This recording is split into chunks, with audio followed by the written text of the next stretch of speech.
আমি একটা করে আলাপ করবো সংগঠন প্রপোজাল শেষ হয়ে যাবে তারপরে আমরা নেক্সট আলাপ করব আমরা কেন লাগে যে বিষয় কারণ নাই কেন নমস্কার। আজকে রংপুর রামচন্দ্রী গাঁও পঞ্চায়েতের নবনির্বাচিত জেলা পরিষদ সদস্য মহাশয় শ্রী দিলওয়ার হোসেন বড়ভূঁইয়া মহাশয়,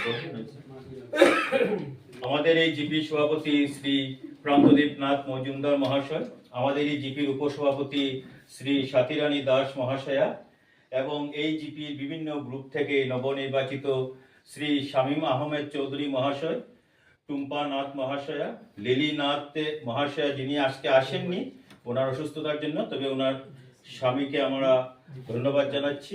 জাবিন নেহার বেগম উনি 5 নম্বরের গ্রুপ সদস্য, উনি আসেননি, তবে ওনার প্রতিনিধিকে আমরা অনুরোধ জানাচ্ছি আজকের জন্য। নাসিরউদ্দিন মজুমদার মহাশয় এবং চন্দ্রিকা স্বর্ণকার মহাশয়, লালনেই কিমি কুকি মহাশয়া এবং মুক্তাগড় মহাশয়া। আজকে যে আমাদের এই জিপিতে এই সভার আমরা আয়োজন করেছি, সেই সভার মধ্যে আমরা জিপি কর্মচারীরা আছি যারা এই জিপিতে আমরা নতুন এসেছি সবাই। আমি নিজে হচ্ছি শ্রী জয়দীপ চক্রবর্তী, জিপি সচিব। এই জিপির